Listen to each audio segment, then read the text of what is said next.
Hello student, welcome back in maths class. बेटा permutation and combination में last class में हमने परमुटेशन के बारे में स्टडी किया था और 7.3 के कुछ एग्जांपल्स भी किए थे जिनमें कोई एक वर्ड दिया हुआ था, उस वर्ड के लेटर्स को अरेंज करना था। क्लियर? और कितने अरेंजमेंट आ रहे थे ये हमने कई सारी कंडीशंस के द्वारा पता किया था। कुछ क्वेश्चंस ऐसे थे जिनमें आपने देखा था कि कुछ वॉवेल्स थे, उन वॉवेल्स को मतलब उन अरेंजमेंट्स को बताना था जिनमें सभी वॉवेल्स एक साथ आ रहे हो। क्लियर?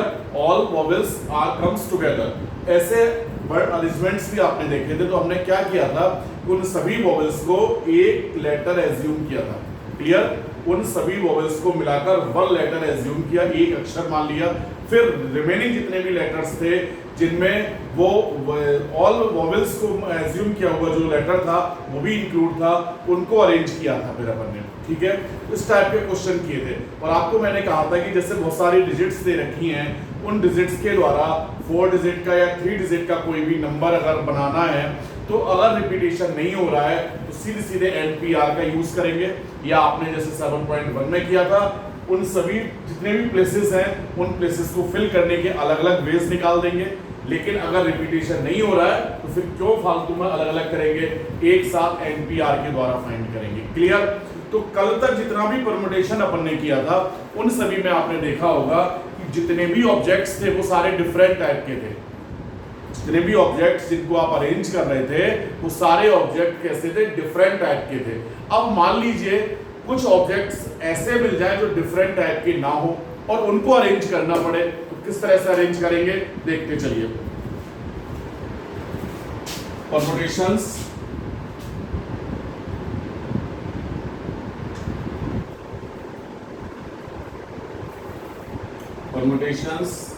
when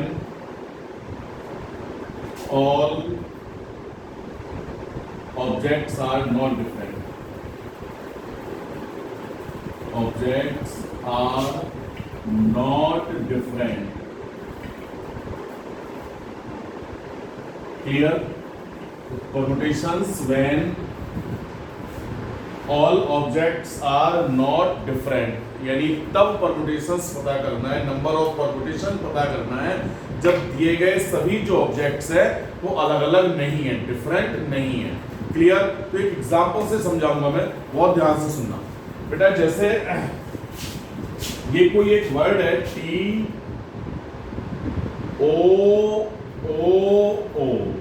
टू हो गया। क्लियर? बना लिया कोई भी एक वर्ड TOO। तो आपने देखा यहां पर TOO में कुल लेटर्स कितने हैं, टोटल लेटर्स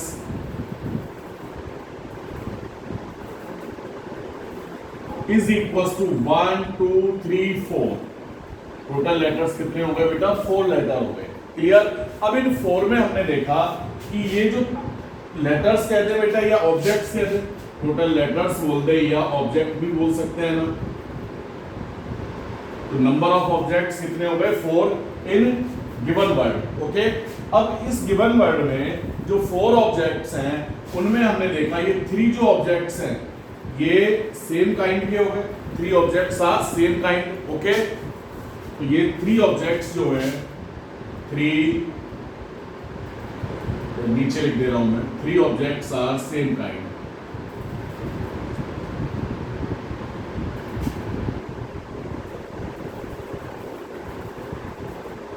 ये 3 एक प्रकार के हो गए, वो भी क्या है, 3 O's। ब्रैकेट में लिख देना 3 O's।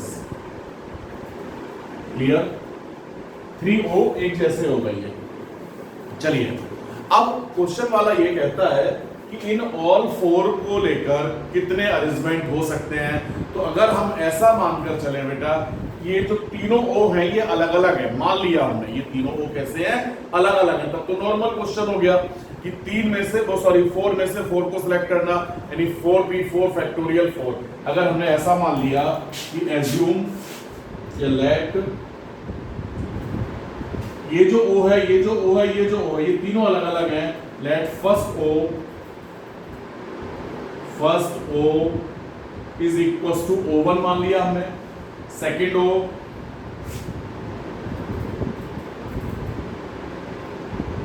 सेकंड O को हमने O2 मान लिया और थर्ड O को हमने O3 ले लिया। क्लियर? अब अगर ये चारों के चारों ऑब्जेक्ट्स जो हैं वो डिफरेंट टाइप के हो गए तो टोटल अरेंजमेंट्स कितने आएंगे? तो नंबर ऑफ अरेंजमेंट्स या number of permutations, number of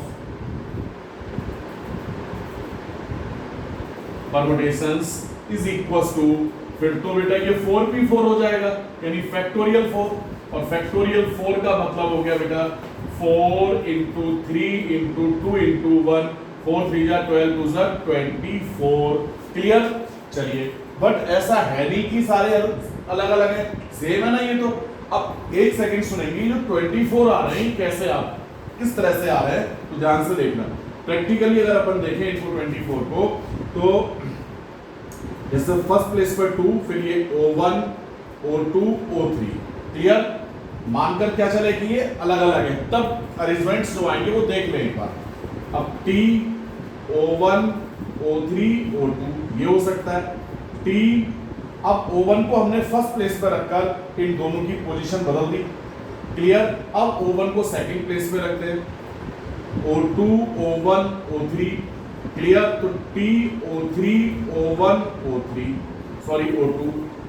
अब O1 को थर्ड प्लेस लास्ट प्लेस पे रख दीजिए, तो T O2 O3 O1 और T O3 O2 O1। 1 2 3 4 5 6 ये जो 6 अरेंजमेंट्स हैं ये देखने में अलग दिख रहे हैं कब? जब ये O तीनों अलग अलग होते हैं, बट ये है तो सेम। तो इन 6 को अलग अलग थोड़ी माना जाएगा, इनको तो एक ही कहेंगे आप, POO यानी एक अरेंजमेंट हुआ। 6 नहीं हुए, एक हुआ। अगली बार हमने क्या करना है, सेकंड ब्लॉक देख लें। अब फिलहाल T फर्स्ट प्लेस पे था, अब T को सेकंड प्लेस पे ले लें और फर्स्ट प्लेस पे O1 T O2 O3। Okay, और ये हो जाएगा बेटा O1 T O3 O2। बात समझ में आ रही है ना? अब फिलहाल O1 फर्स्ट पे, अब O1 को यहां पहुंचा लीजिए, तो ये O2 T O1 O3 O3 T O1 O2। Okay, अब O1 को लास्ट वाले पर पहुंचा लीजिए, तो O2 T O3 O1 और ये O3 T O2 O1। 1 2 3 4 5 6 ये 6 भी अलग अलग काउंट नहीं होंगे, क्यों?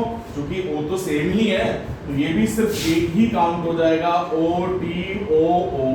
Okay, one arrangement, first arrangement और सेकंड अरेंजमेंट। फिर अब T को हमने क्या किया, पहले फर्स्ट प्लेस पे रखा था, T को सेकंड प्लेस पे रखा, T को थर्ड प्लेस पे रखते हैं, और ये आ जाएगा बेटा O1 O2 और ये एक सेकंड बेटा T और ये O3।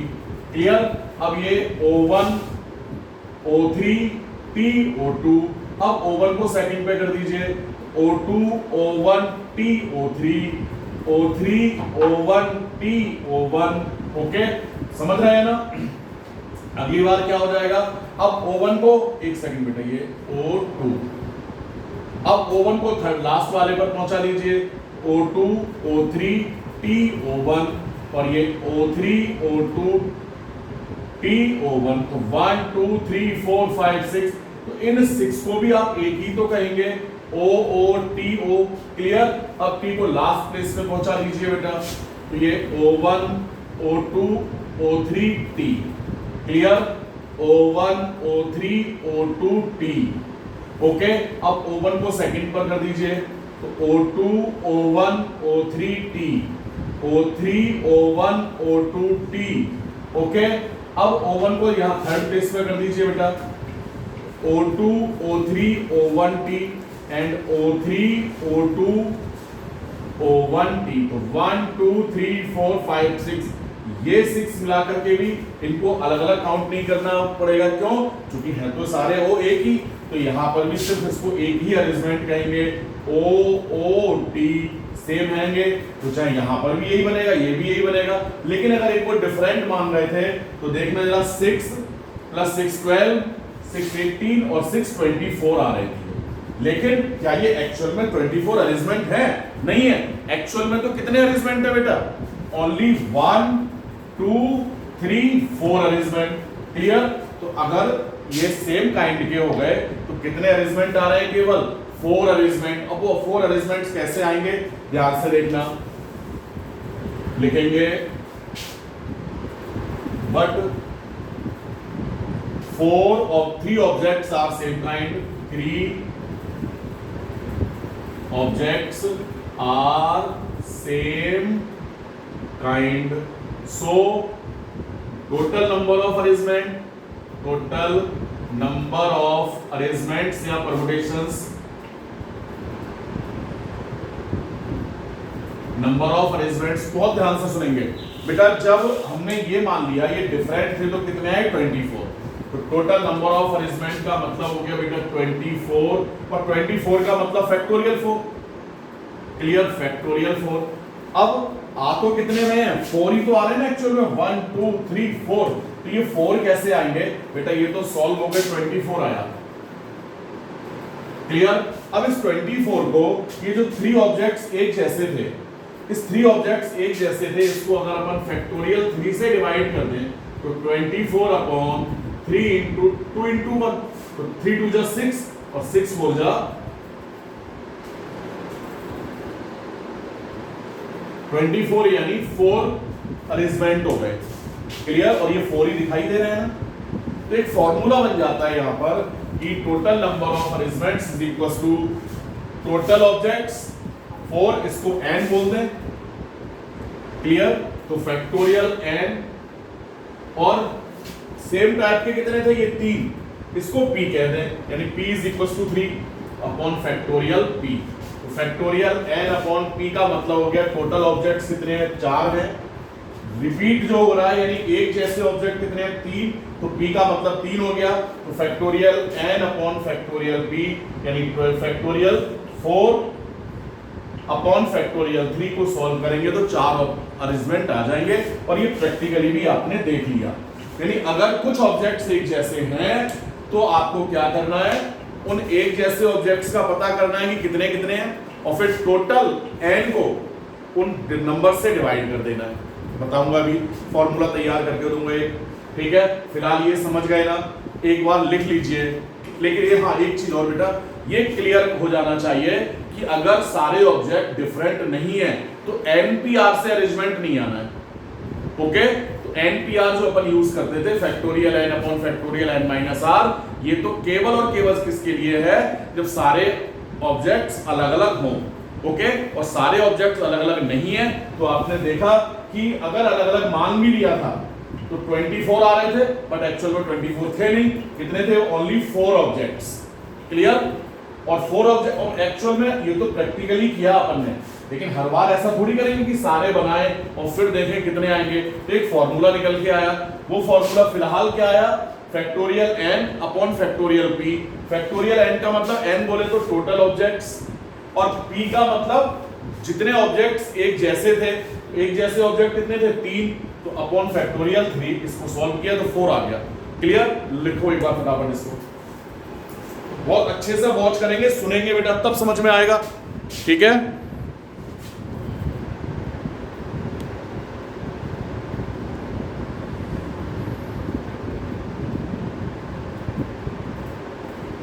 फटाफट से लिख लीजिए। अब एक फॉर्मूला बना रहा हूं मैं, उसको ध्यान से सुनना।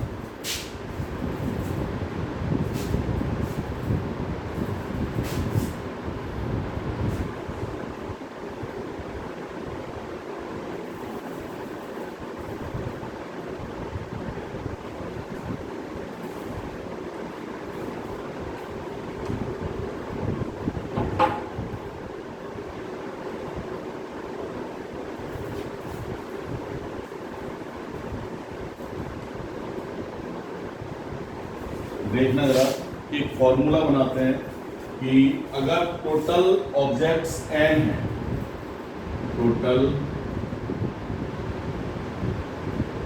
Objects, number of objects,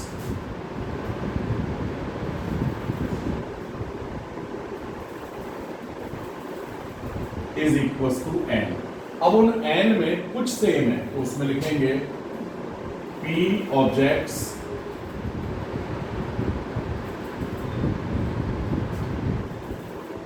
are same kind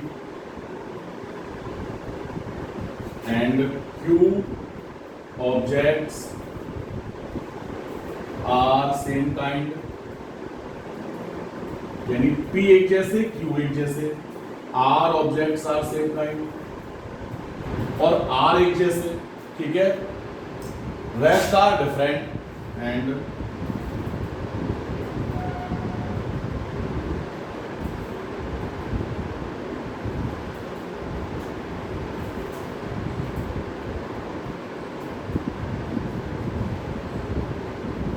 remaining are different. Okay,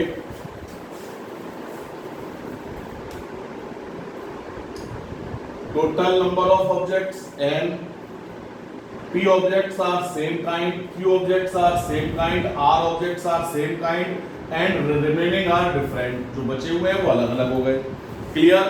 तो number of and so on, ये भी और बता दे रहा हूं बेटा, जैसे मैंने कहा P एक जैसे हैं, Q एक जैसे, R एक जैसे, हो सकता है और भी ऐसे हो जो एक जैसे हों. क्लियर? तो सभी को लेकर कितने परम्यूटेशंस बनेंगे? तो नंबर ऑफ परम्यूटेशंस या arrangements, permutations if taken all at a time. ये याद रखेंगे, ये जो फॉर्मूला उसमें सभी को लेकर ही परम्यूटेशंस आएंगे. Is equals two factorial n. आपने देखा था अभी, वहां सिर्फ एक टाइप के ऑब्जेक्ट्स थे जो सेम थे, यानी सिर्फ p की वैल्यू थी. Factorial n upon factorial p into factorial q into factorial r and so on. और भी हो सकते हैं. अब इनमें हो सकता है केवल एक तरह के जो ऑब्जेक्ट्स है वो एक ही होनी, p की वैल्यू केवल q और r हो ही ना, तो सिर्फ p रखेंगे, दो है तो दो रखेंगे, तीन है तो तीन, चार है तो चार की वैल्यू पुट करेंगे. तो ये जो अरेंजमेंट्स आएंगे ये वो अरेंजमेंट्स होंगे जिनमें सभी ऑब्जेक्ट्स डिफरेंट नहीं है. अब एग्जांपल के लिए मैंने कहा बेटा I N D I A N, Indian, I N D I A N Indian है. अब इंडियन में टोटल लेटर कितने हो गए, टोटल ऑब्जेक्ट्स कितने हो गए? 1 2 3 4 5 6.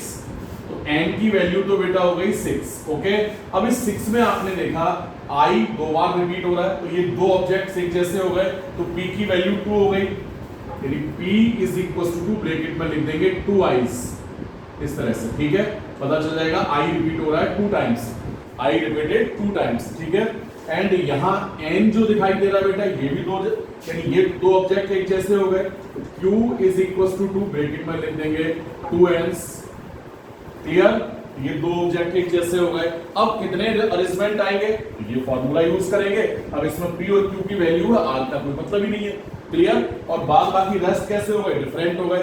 तो अगर रेस्ट डिफरेंट भी है तो आप अगर फैक्टोरियल 1 फैक्टोरियल 1 फैक्टोरियल 1 लिखेंगे, कोई फर्क नहीं पड़ना है, तो सिर्फ p और q की वैल्यू ही पुट करनी है. तो नंबर ऑफ अरेंजमेंट्स कितने आएंगे बेटा? Number of arrangements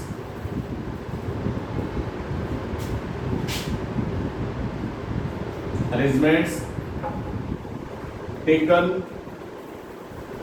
all at a time is equals to factorial n upon factorial p into factorial q. अब factorial n कितना बेटा? 6.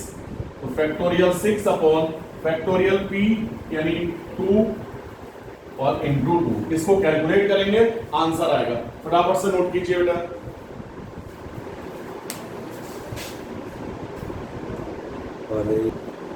चलिए बेटा, तो ये समझ में आ गया बेटा, अगर सारे ऑब्जेक्ट डिफरेंट नहीं हैं तो नंबर ऑफ अरेंजमेंट्स कैसे आएंगे. क्लियर है ना? चलिए एक एग्जांपल और करते हैं.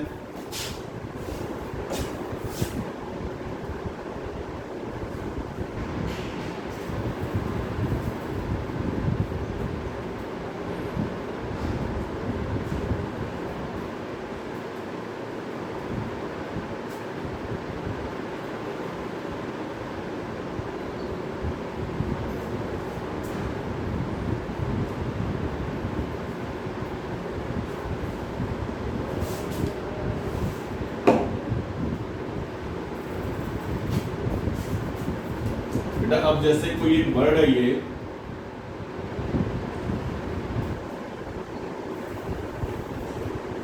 यही ले लीजिए permutations, P E R M U T A T I O N S, permutations. ठीक है, इस परमुटेशन में टोटल लेटर कितने हैं? 1 2 3 4 5 6 7 8 9 10 11 12, यानी n तो हो गया बेटा 12। क्लियर? अब 12 में रिपीट कौन कौन हो रहा है ये देखना पड़ेगा। यहां लिख लें n कितना है, 12। अब एक जैसे ऑब्जेक्ट कौन कौन से हैं? तो सबसे पहले हम देखें कि P E कहीं और नहीं है, R कहीं नहीं है, M नहीं है, दूसरा U नहीं है, बट T J जो दिखाई दे रहा है ये 2 बार आ रहा है। ठीक है, तो ये 2 ऑब्जेक्ट एक जैसे हो गए, यानी 2 T's हो गए, 2 T हो गए। ठीक है, और बाकी सारे डिफरेंट हैं। क्लियर? और कोई तो लेटर रिपीट हो नहीं रहा।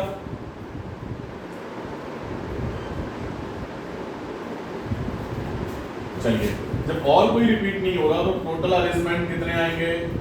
तो यहां total arrangements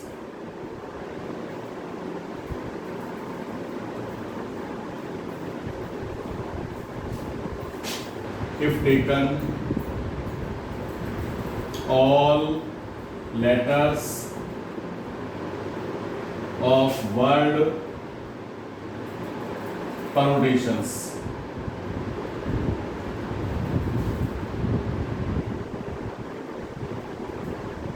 is equals to factorial 12 upon, एक सेकंड फॉर्मूला लिख लेते हैं, factorial n upon only factorial p। बेटा यहां p कितना हो गया? 2, यानी 2 t's। Clear? Upon factorial p। बाकी सारे जो ऑब्जेक्ट्स हैं वो अलग अलग हैं और कोई रिपीट हो ही नहीं रहा, ये जरूर देख लेंगे। ठीक है, तो ये आ जाएगा बेटा फैक्टोरियल 12 अपॉन फैक्टोरियल 2। क्लियर? और सॉल्व कर देंगे, आंसर आ जाएगा। क्लियर? इसी तरह से बेटा एक क्वेश्चन ये है कि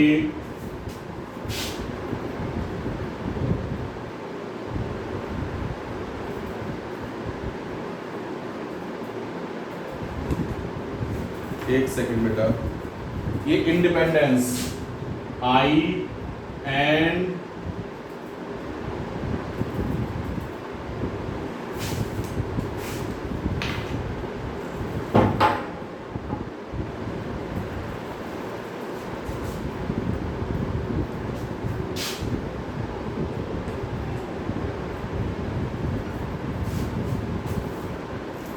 इंडिपेंडेंस में टोटल जो लेटर्स है वो कितने हो गए बेटा? देखो जरा, 1 2 3 4 5 6 7 8 9 10 11 12। तो n कितना हो गया बेटा यहाँ पर? 12। अब इस 12 लेटर्स में आपको दिख रहा है बेटा कि ये जो D है ये 2 बार आ रहा है, तो 2 D's हो गए। ठीक है, 2D, यानी ये 2 ऑब्जेक्ट एक जैसे हो गए। उसके बाद और क्या रिपीट हो रहा है? ये E देखें जरा, ये भी E, ये भी E और ये E एंड ये E, तो 4 E's हो गए। क्लियर? ये 4 ऑब्जेक्ट एक जैसे हुए। और देखें क्या रिपीट हो रहा है? N, ये N, ये N और ये N, ये 3N हो गए। तो ये 3 ऑब्जेक्ट एक जैसे हुए, तो N तो 12 हुआ। P is equals to 2, Q is equals to 3 और R is equals to 4। P equals to 2 का मतलब ब्रैकेट में लिख देंगे 2D's। क्लियर? यहां लिख देंगे बेटा 3N's और यहां 4E's, 4E हो गए। क्लियर? अब क्वेश्चन वाला कहता है कि तो कितने अरेंजमेंट बनेंगे, कितने वर्ड बनेंगे। क्लियर? तो कितने वर्ड बनेंगे, यानी 12 को अरेंज करना पड़ेगा, तो आ जाएगा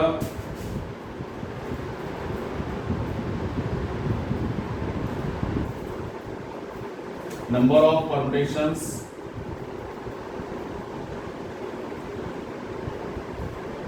is equal to factorial n upon factorial p into factorial q into factorial r। Factorial n का मतलब फैक्टोरियल 12, फैक्टोरियल p यानी 2, 3 एंड ये 4। सॉल्व कर लेंगे बेटा। फैक्टोरियल 4 12 को 12 इंटू 11 इंटू 10 9 8 7 6 5 फैक्टोरियल 4 अपॉन ये 2 इंटू 1 और ये 3 इंटू 2 इंटू 1 और इंटू फैक्टोरियल 4। ये कैंसिल और 3 2 जा 6 कैंसिल बेटा और ये 2 4 जा 8 कैंसिल। क्या बच गया 12 into 11 into 10 into 9 into 4 into 7 into 5 और इसको कंप्लीट कैलकुलेट करोगे तो ये जो आंसर आ जाएगा बेटा 1663200। ये आ जाएगा 1663200। क्लियर? तो इन सभी 12 लेटर्स को लेकर कितने अरेंजमेंट कितने वर्ड आ जाएंगे 1663200। ये जो भी आ रहा है ठीक है। अब इस क्वेश्चन पर बहुत सारे क्वेश्चन बन जाते हैं एक ही पर। क्या एक तो उसने यही पूछ लिया टोटल अरेंजमेंट्स टोटल वर्ड्स कितने बन रहे हैं और अब क्वेश्चन वाला ये कह दे आपसे कि ऐसे अरेंजमेंट्स बताइए जिनमें all 4 Es are comes together, यानी ऑल 4 ई एक साथ अगर आते हो तो क्या करेंगे if all 4 Es are comes together. Clear? तो आपको क्या करना पड़ेगा इन सभी चारों ई को एक लेटर मानना है। क्लियर? इस तरह से लिख लेंगे ई ई ई ई assume as one letter। Clear? तो अब इन चारों को मिलाकर एक लेटर हो गया तो बेटा इन चारों को मिलाकर जब एक लेटर हुआ तो रिमेनिंग लेटर्स कितने बचे?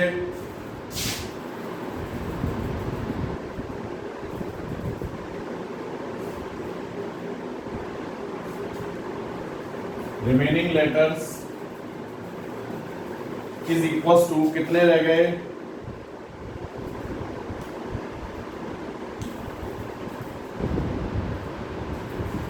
बेटा इन 12 में से इन 4 को माइनस करेंगे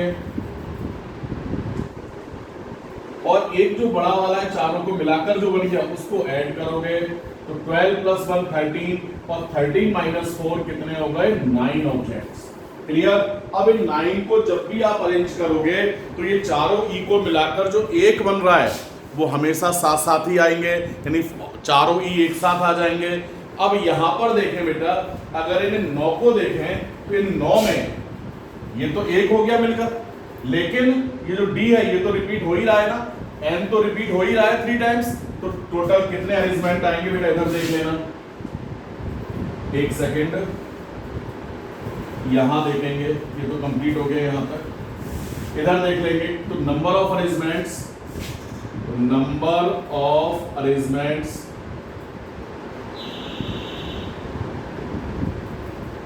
इज इक्वल टू कब जब all 4 Es are comes together is equal to factorial 9 upon factorial 2 into factorial 3। इसका तो नहीं लिखना पड़ेगा क्योंकि ये तो मिलाकर एक हो गया। तो factorial 9 upon factorial 2 into factorial 3। इसको सॉल्व कर लेंगे 9 8 7 6 5 4 फैक्टोरियल 3 अपॉन 2 इंटू फैक्टोरियल 3। ये कैंसिल 2 2 जा 4 कैंसिल। कैलकुलेट कर लोगे तो ये जो डिजिट आएगी जो नंबर आएगा ये नंबर किसको शो कर रहा होगा? ऐसे अरेंजमेंट्स के लिए जिनमें चारों ई एक साथ आते हैं। तो इस टाइप के क्वेश्चन कर सकते हैं ना। तो आपकी जो एक्सरसाइज है बेटा अब उस एक्सरसाइज में से ये क्वेश्चन नंबर 8 से लेकर 11 7.3 में 8 से लेकर 11 तक के क्वेश्चन करेंगे। ओके फटाफट से नोट कीजिए इसको।